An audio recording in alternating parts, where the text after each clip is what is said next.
Hello everyone, welcome back to my channel study bloom. मैं हूं आपकी टीचर नीमा और आज हम स्टार्ट कर रहे हैं class 10 chapter 3 pair of linear equation से एक्सरसाइज 3.2। ओके, 3.1 में हमने ग्राफिकल मेथड से पेयर ऑफ इक्वेशंस के सॉल्यूशंस फाइंड करना सीखा था। अब क्वेश्चन एक्सरसाइज 3.2 में हमें कहा गया है solve the following pair of linear equations bye substitution method. अब ये सब्स्टिट्यूशन मेथड क्या है और इससे कैसे हम अपने जो इक्वेशंस है उनका सॉल्यूशंस फाइंड कर सकते हैं वो देखेंगे। ओके, एक और बात, जो हमारा सब्स्टिट्यूशन मेथड है या इससे के बाद आने वाला मेथड है, ये मेथड बस उन्हीं एक्सप्रेशंस को सॉल्व कर सकता है जो इंटरसेक्टिंग होते हैं। मतलब कि अगर पैरेलल और कोइंसिडेंट लाइंस के केसेस होंगे तो उनको हम इन मेथड से सॉल्व नहीं कर सकते। एक्चुअली उनका सॉल्यूशन भी तो होता नहीं है ना, पैरेलल वाले के पास कोई सॉल्यूशन नहीं है और जो कोइंसिडेंट होते हैं उनके तो हर कोऑर्डिनेट ही उनका सॉल्यूशन होता है, तो उनको वैसे भी जरूरत नहीं होती सॉल्यूशन के लिए। हमें जो भी intersecting pair of linear equations होते हैं उनको जरूरत होती है। तो कैसे करेंगे? सबसे पहले तो हमने जो दो इक्वेशंस ले रखी है उनको इक्वेशंस को नाम दे दो कि मेरा पहला इक्वेशन 1 है, दूसरा इक्वेशन 2 है।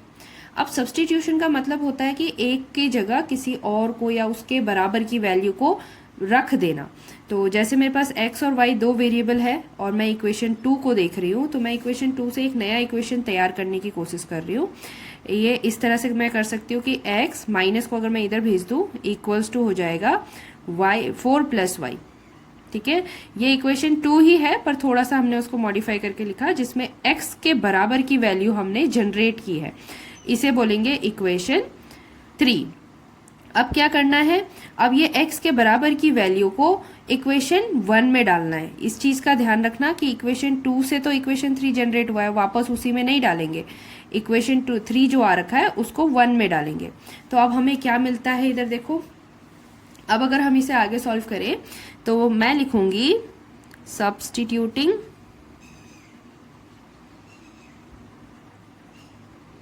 Equation 3 in equation 1। तो इक्वेशन 3 को इक्वेशन 1 में पुट कर दो। मेरे पास है x + y = 14। ये मेरा इक्वेशन 1 है। अब मैं x की जगह, जो ये x है इसकी जगह इस वैल्यू को डाल रही हूँ क्योंकि वो x की है बराबर है। तो मैंने लिख दिया 4 + y = 14। तो अब क्या हुआ? 4 + y होता है 2y = 14। एंड नाउ अब मेरे पास क्या बचा? 2y = 14 - 4 है ना। 4 इस तरफ माइनस में आ गया क्योंकि मुझे 2y चाहिए, मतलब एक्चुअली मुझे y चाहिए। तो मैं स्टेप बाय स्टेप उसको y बनाने की कोशिश कर रही हूँ। तो अब 2y = 14, तो ये हो गया 2y = 10 एंड तब मेरे पास आ जाएगा y = 10 / 2। दैट मीन्स y के बराबर है 5। This is the value of y। हमने x को सब्स्टिट्यूट किया, एक्सप्रेशन को y के टर्म में लिखा और y की वैल्यू आ गई। ऐसा क्यों हुआ? क्योंकि एक लीनियर इक्वेशन से एक वेरिएबल का वैल्यू फाइंड करना आसान होता है, जो हमने आज तक पढ़ा हुआ है ना। 7 और 8 में हमने ऐसे बहुत सारे एक्सप्रेशन सॉल्व करे थे जो लीनियर इक्वेशन से, लीनियर इक्वेशंस इन 1 वेरिएबल थे इस टाइप के। ठीक है, इससे ऊपर तो 2 वेरिएबल्स है, ये जो बन रहा है ये सिंगल वेरिएबल का है, तो इसका तो सॉल्यूशन फटाफट आ गया। ओके, अब y आ गया, x कैसे आएगा? तो देखो इक्वेशन 3 जो है उसमें हमारे पास x का और y का रिलेशन है। हम अगर y की वैल्यू को इसमें डालेंगे तो भी हमारे पास वैल्यू आ जाएगी। 1 और 2 में भी डालते हो तो भी वैल्यू आ जाएगी। 1 और 2 में तुम बस y की वैल्यू डाल दो तो x तुम्हें मिल जाएगा, तुम्हारी मर्जी।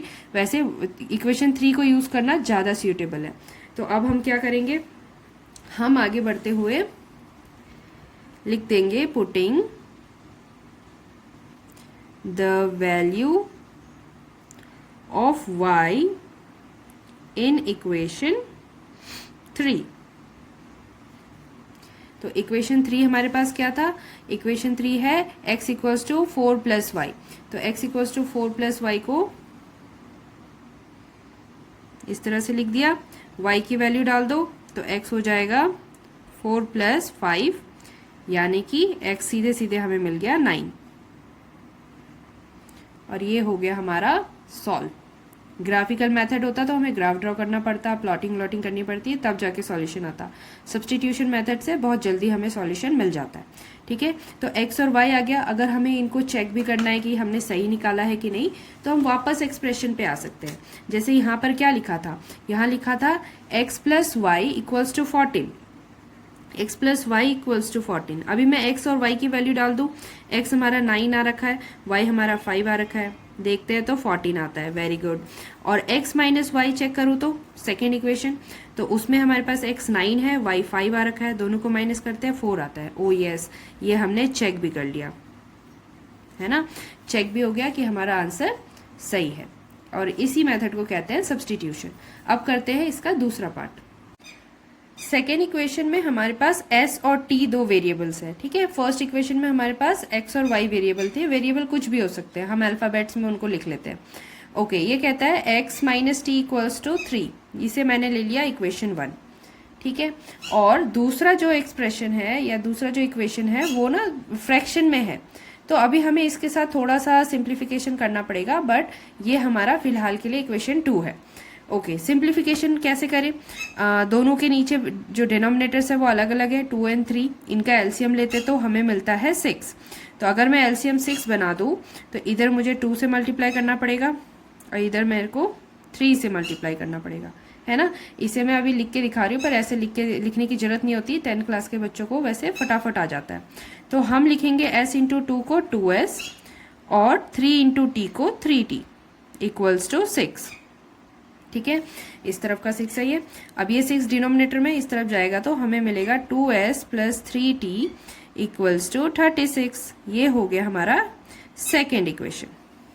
ठीक है, इक्वेशन वही है, बस हमने उसे सिंप्लीफाई करके फ्रैक्शन लेस कर दिया ताकि उसमें ना डिनोमिनेटर की टेंशन ना रहे।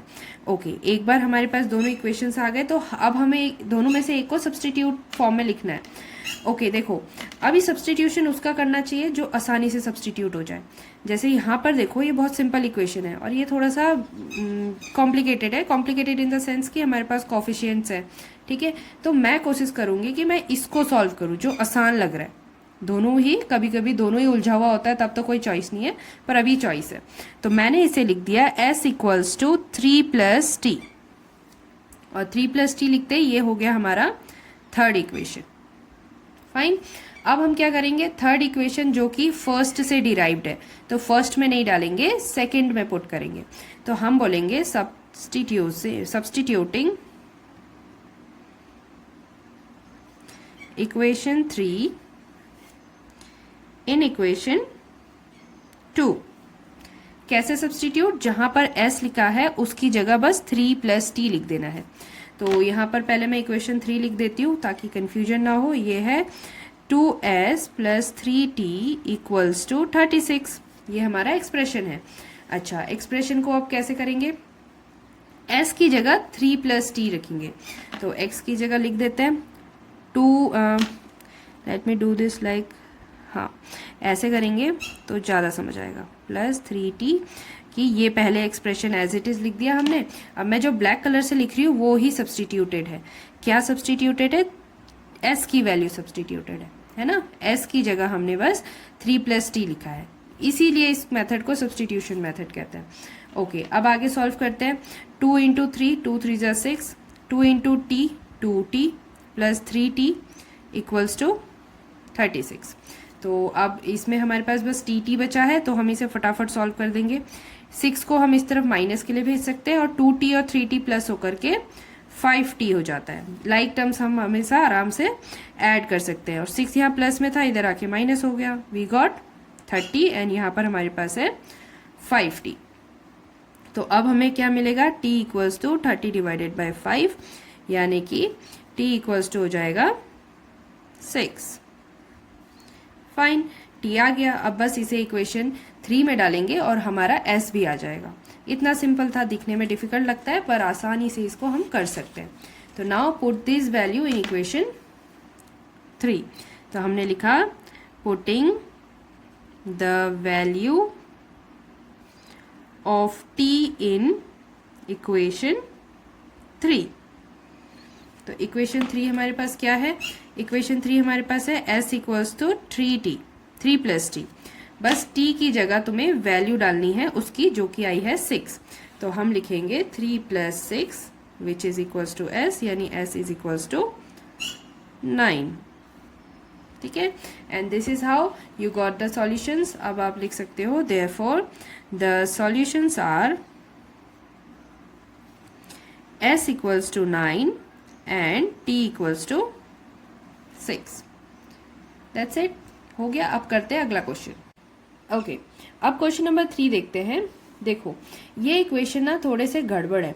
क्या गड़बड़ है कि मैंने कहा था सब्स्टिट्यूशन मेथड जो होता है वो सिर्फ इंटरसेक्टिंग पेयर में काम करेगा, लेकिन यहाँ पर अगर हम कॉफिशिएंट्स को देखें तो पहले वाली इक्वेशन के कॉफिशिएंट और दूसरी वाली इक्वेशन के कॉफिशिएंट अपने आपस में 3 टाइम्स का रेशियो रख रही है। तो इसका मतलब कि ये शायद इंटरसेक्टिंग या कोइंसिडेंट हो सकते हैं, सॉरी पैरेलल या कोइंसिडेंट हो सकते हैं, और ऐसे लाइंस को फिर हम सॉल्व नहीं करेंगे। तो हम पहले चेक कर लेते हैं कि ये कहीं ऐसा ही सच में ऐसा तो नहीं है कि ये पैरेलल या कोइंसिडेंट है, और अगर ऐसे हैं तो सब्स्टिट्यूशन नहीं करना है। अगर हमने कर दिया और लास्ट में पता चलेगा वैल्यू आएगी नहीं तो फिर हमारा टाइम वेस्ट होगा। तो चलो पहले चेक कर लेते हैं। मैंने लिया a1 equals to 3, b1 equals to y के आगे कॉफिशिएंट माइनस के साथ है तो -1 होगा, and c1 equals to 3। c का ध्यान रखना है दोनों लेफ्ट साइड में होंगे या दोनों राइट साइड में। इस समय दोनों राइट साइड में है। ओके, अब a2 ले लो। a2 हो गया 9, फिर b2 हो गया हमारा -3, माइनस का ध्यान रखना है, माइनस कॉफिशिएंट की वैल्यू है, और c2 हो गया 9।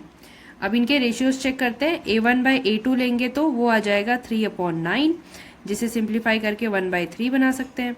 फिर b1/b2 चेक किया, ये है -1/-3, माइनस माइनस कैंसिल, आंसर है 1/3। फिर c1/c2 आ गया तो हो जाएगा 3/9, अगेन सिंप्लीफाई हो सकता है 1/3 हो जाएगा। तो यहाँ पर हमारे पास तीनों के रेशियो आ गए, जो कि है a1/a2 equals to b1/b2 equals to c1/c2।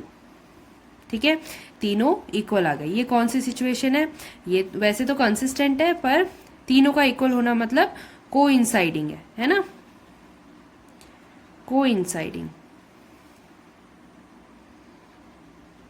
तो ऐसी सिचुएशन में हम इस क्वेश्चन को सब्स्टिट्यूशन नहीं करेंगे।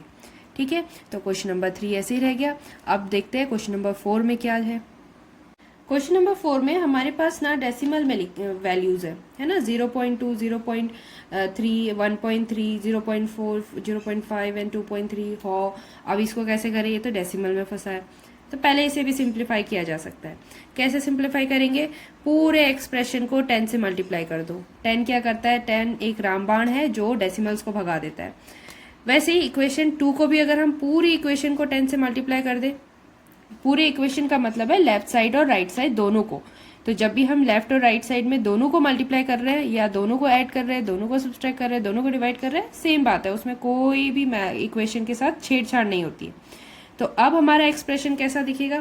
पहला एक्सप्रेशन अगर हम अभी लिखेंगे इसे, तो ये कुछ हो जाएगा 2x + 3y इक्वल्स टू 1.3 का हो गया 13। दूसरा एक्सप्रेशन कैसा दिखेगा? 4x + 5y equals to 23। अच्छा, ये इंटरसेक्टिंग तो ना पड़ जाए, या पैरेलल या कोइंसिडेंट तो ना हो जाए, उसको चेक कर लो भाई, हाथों हाथ चेक कर सकते हैं। यहाँ पे हमने सीधे सीधे लिखा है, तो 2/4 1/2 होता है, 3/5 3/5 रहेगा, तो हाँ ये इंटरसेक्टिंग है ना। a1/a2 b1/b2 नॉट इक्वल है। तो अब हम इसको आगे सॉल्व कर सकते हैं। This is equation 1, this is equation 2। अब इन दोनों इक्वेशन की मदद से एक तीसरा इक्वेशन बनाना है। अब वो तीसरा इक्वेशन कैसा होगा और किस वाले से बनाए? तो दोनों ही इक्वेशन थोड़े कॉम्प्लिकेटेड है ना। तो अब हम क्या करेंगे, चुपचाप से दोनों में से किसी एक को उठा के सब्सटीट्यूट करेंगे, कोई ऑप्शन नहीं है। तो मैंने ले लिया लाइक इक्वेशन 3, तो मैं लिख रही हूँ इक्वेशन 2। फ्रॉम इक्वेशन 2 जहाँ पर मेरे पास है 4x + 5y इक्वल्स टू 23। तो मैंने 4x लिया और 23 - 5y कर दिया, क्योंकि मैं x को सब्सटीट्यूट करने वाली हूँ। और x को अकेले रखने के लिए 4 को भी इस तरफ शिफ्ट करना पड़ेगा, क्योंकि वो मल्टीप्लाई में है, तो इस तरफ आकर वो डिवाइड में हो जाएगा। तो this is how we got equation 3। Equation 3 मिल गया, कहाँ से मिला था? 2 से मिला था। तो अब हम उसे कहाँ डालेंगे? इक्वेशन 1 में पुट करेंगे और ये करना है, ठीक है, 1 में ही करना है। 2 में वापस डालोगे ना कुछ नहीं मिलेगा, हमें डालना पड़ेगा इसे 1 में। तो चलो पुट करते हैं या सब्स्टिट्यूट करते हैं। Substituting equation 3 in equation 1।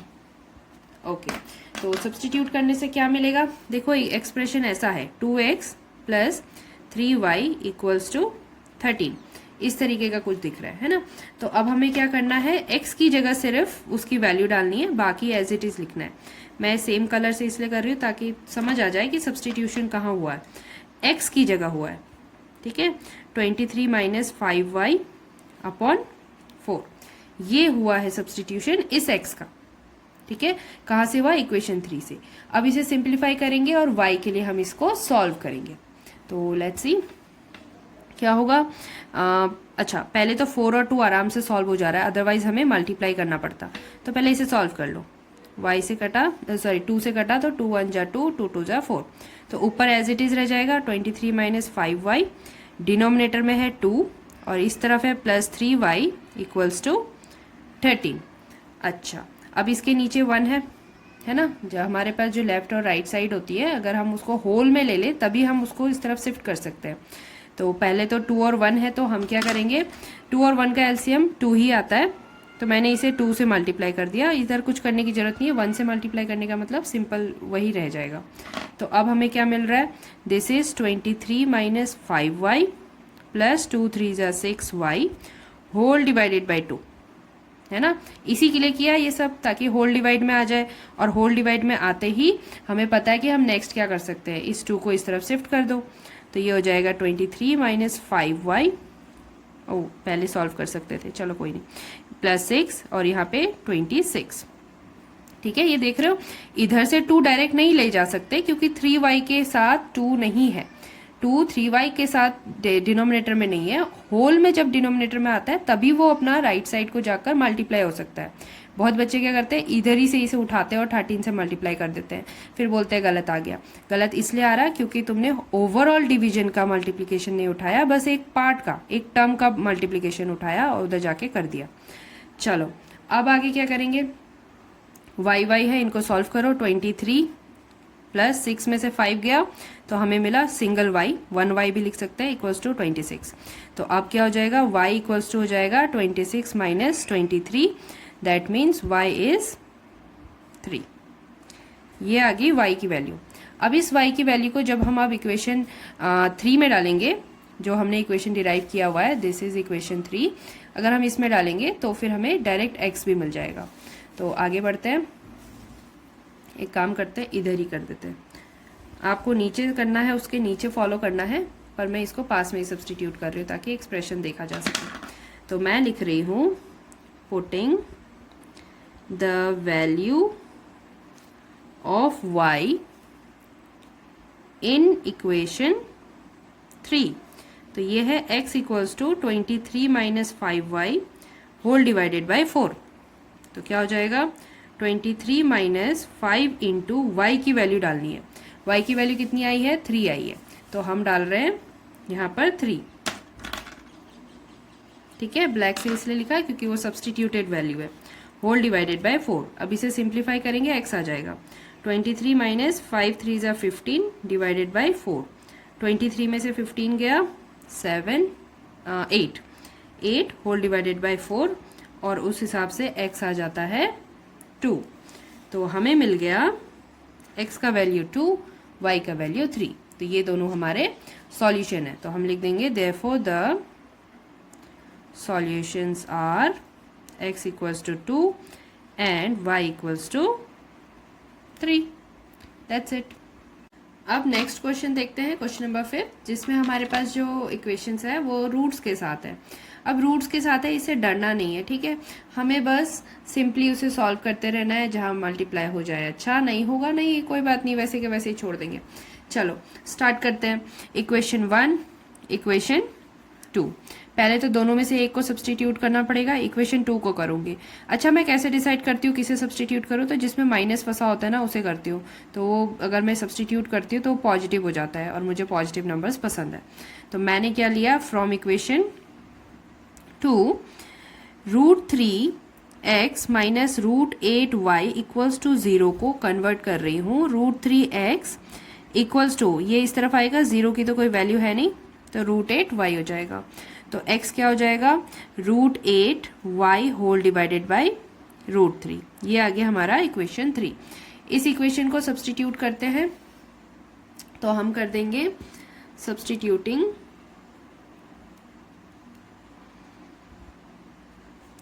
Equation 3 इन, जैसे ये 2 से निकाला है तो 2 में नहीं डाल सकते है ना, तो हमें उसे 1 में डालना है, इन इक्वेशन 1।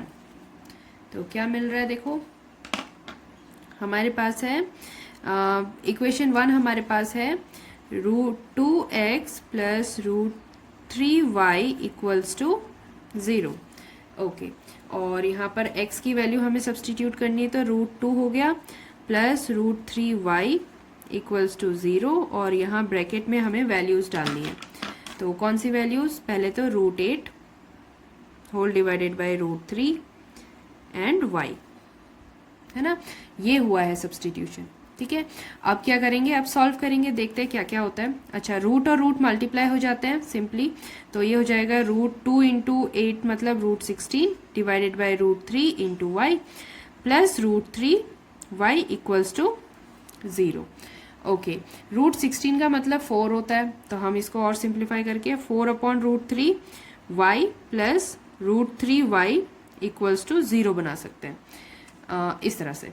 ओके, अब क्या है, इसके नीचे 1 है डिनोमिनेटर, इसके नीचे √3 है, और हमें अगर इस पूरे की वैल्यू को इस तरफ राइट साइड में लेकर आना है तो दोनों का डिनोमिनेटर सेम होना चाहिए। तो मैंने क्या किया, इसको √3 से मल्टीप्लाई कर दिया और ऊपर भी √3 से मल्टीप्लाई कर दिया। तो अब क्या बनता है, यू कैन सी, ये हो गया 4y प्लस √3 इंटू √3 कितना हो जाएगा, तो वैसे देखा जाए तो √3 इंटू √3 एक्चुअली में √9 होता है ना, 3 3 9, जिसे खोलकर हम 3 लिख सकते हैं। तो डायरेक्टली 10th स्टैंडर्ड में आ गए हो तो ये पता होना चाहिए कि √3 इंटू √3 को सीधे 3 लिख सकते हैं। तो now we have 3y whole divided by √3 again sorry and equals to 0। ठीक, अब क्या करेंगे, डिनोमिनेटर की वैल्यू को इस तरफ शिफ्ट कर देंगे, तो हमारे पास है 4y प्लस 3y यानी कि 7y equals to √3 into 0 0, then y will be equals to 0। तो y की वैल्यू आ गई। अब इस y की वैल्यू को इक्वेशन 3 में पुट करते हैं, जो कि हमारे पास x equals to √8y plus upon √3 है, इसमें पुट करेंगे और x आ जाएगा। तो हम लिखते हैं putting the value of y in equation 3। तो इक्वेशन 3 है, this is equation 3, √8 upon √3 into y। तो ये हो जाएगा x equals to √8 upon √3 into y, और उसकी जगह हम लिखेंगे √8 अपॉन √3 इंटू y की वैल्यू है 0। y की वैल्यू है 0, तो ये हो रहा है हमारा अगेन 0। ऑफ कोर्स y के साथ मल्टीप्लाई में है ना, तो 0 तो उसने बनना ही था। तो हमारे सॉल्यूशंस क्या हुए, y इक्वल्स टू भी 0 आया, x इक्वल्स टू भी 0 आया। That's it, question number 5। अब अगला करते हैं क्वेश्चन नंबर 6। क्वेश्चन नंबर 6 में देखो, हमें दोनों ही जो इक्वेशंस है वो वे फ्रैक्शंस में मिले हुए हैं। तो अब क्या करना पड़ेगा, जैसे हमने ऊपर क्वेश्चन नंबर 2 में फ्रैक्शंस को सॉल्व किया था ना, वैसे इनको सिंप्लीफाई करेंगे एंड देन वही प्रोसेस स्टार्ट होगा जो हमने सब्सटीट्यूशन में सीखा है। तो सबसे पहले इक्वेशंस के लिए देख लेते हैं। यहाँ पे हमारे पास डिनोमिनेटर है 2 and 3, तो क्या करेंगे, दोनों का एलसीएम एक्चुअली 6 होता है, तो हम इसको 3 से मल्टीप्लाई कर देंगे और इसको 2 से मल्टीप्लाई कर देंगे, है ना। तो हमारे पास नया एक्सप्रेशन आएगा, that is 3 3 9x minus 5 2 10y whole divided by 6 equals to -2। ये जो होल डिवाइड में है ये इस तरफ आकर के मल्टीप्लाई हो जाएगा, तो एक्सप्रेशन कंप्लीट होगा 9x minus 10y equals to -12 से। तो अब हम इसको लिख सकते हैं दिस इज फर्स्ट इक्वेशन। ऐसे ही इस तरफ देखेंगे तो x/3 plus y/2 equals to 13/6। तो चलो मल्टीप्लाई करते हैं इसको भी, क्योंकि एलसीएम अभी भी 6 आना है, तो 2 से कर दिया एंड इधर कर दिया 3 से मल्टीप्लाई। ठीक है, तो हमको क्या मिल रहा है, whole divided by 6, x into 2 मतलब 2x प्लस 3 इंटू वाई मतलब 3y equals to 13/6। Okay, denominator cancel हो जाते हैं, तो हमारा एक्सप्रेशन फाइनली बना 2x plus 3y equals to 13। तो ये हो गया इक्वेशन नंबर 2। अब क्या करेंगे, अब हम इक्वेशन 3 को फाइंड करेंगे और उसके बाद सब्सटीट्यूट करेंगे। यहाँ माइनस में पड़ा हुआ है, ये पॉजिटिव वाला है, तो मैं इसको कन्वर्ट कर रही हूँ। तो इसको कन्वर्ट करने के लिए फ्रॉम इक्वेशन 1 हमने लिया 9x minus 10y equals to -12, तो 9x हो जाएगा -12 प्लस 10y। ठीक है, तो अब यहाँ से 9 लेना है, x लेना है अकेले, तो हो जाएगा -12 plus 10y whole divided by 9। ठीक है, ये आ गया एक्सप्रेशन। अच्छा, इसको थोड़ा और सिंप्लीफाई कर सकते हैं, -12 उसको पीछे बाद में लिखो और 10y को पहले लिख लो। सॉरी, ये माइनस में होना था, 12 होल डिवाइडेड बाय 9। इसे अब सब्सटीट्यूट करना है इक्वेशन 2 में। इक्वेशन 2 में सब्सटीट्यूट क्यों कर रहे हैं, क्योंकि हमने इसे बनाया किससे, इक्वेशन 1 से बनाया। तो ये है हमारे पास इक्वेशन 3। अब हम सब्सटीट्यूट करते हैं, सब्सटीट्यूटिंग इक्वेशन 3 इन इक्वेशन 2। तो जब इक्वेशन 3 को इक्वेशन 2 में सब्सटीट्यूट कर रहे हैं तो हमें क्या मिल रहा है, हमारा एक्सप्रेशन है 2x, जो हमारा इक्वेशन 2 है वो है 2x plus 3y equals to 13। तो इसे पहले लिख लेते हैं, 2x plus 3y equals to 13। अब इसमें हमें क्या करना है, 2 लिखना है, 3y है एंड 13 है, और इधर सब्सटीट्यूशन डालना है। ठीक है, ओके, क्या डालना है, हमारे पास आ रखा है x equals to 10y minus 12 whole divided by 9। ये हो गया सब्सटीट्यूशन। अब इसको सिंप्लीफाई करते हैं। देखो पहली बार तो हमारा कैंसिल हो गया था, लेकिन इस बार कैंसिल नहीं हो रहा, इधर 2 है इधर 9 है ना। अब क्या करें, तो 2 अब इन दोनों के साथ मल्टीप्लाई होगा, तो मल्टीप्लिकेशन करते हैं। 2 इंटू 10 हो जाएगा 20y एंड 2 इंटू 12 हो जाएगा 24 with minus sign whole divided by 9। और इस तरफ हमारे पास है 3y जिसका डिनोमिनेटर है 1। अब क्या करें, this is 9 this is 1, LCM लेते हैं तो 9 आता है, तो मैंने इधर 9 से मल्टीप्लाई कर दिया, इधर करने की जरूरत नहीं है, इक्वल्स टू 13। नाउ अब डिनोमिनेटर सेम है, हम ओवरऑल 9 लिख सकते हैं। ऊपर हमारे पास हो गया 20y माइनस 24 प्लस 9 3 ज़ा 27y equals to 13।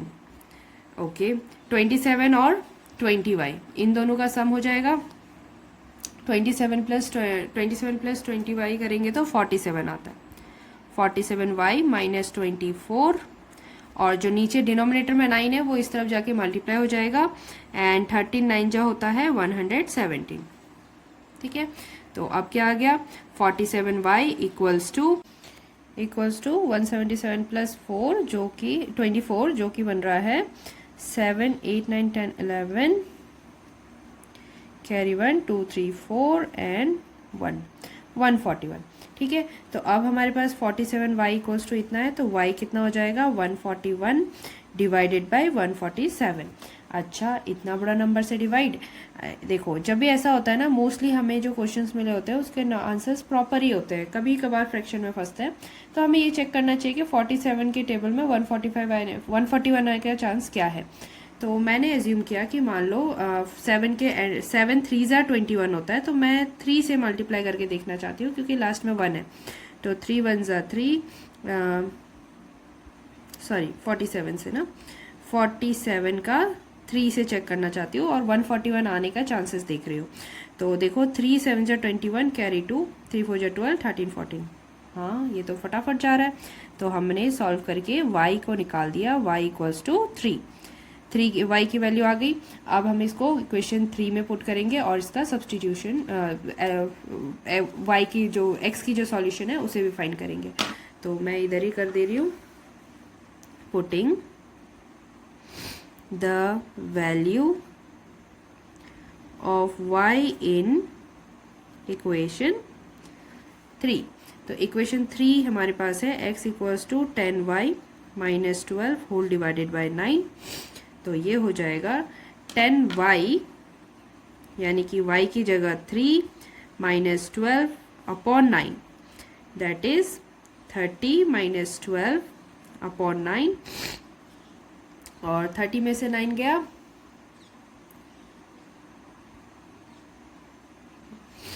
18 upon 9, that is 2। तो x की वैल्यू आ गई 2।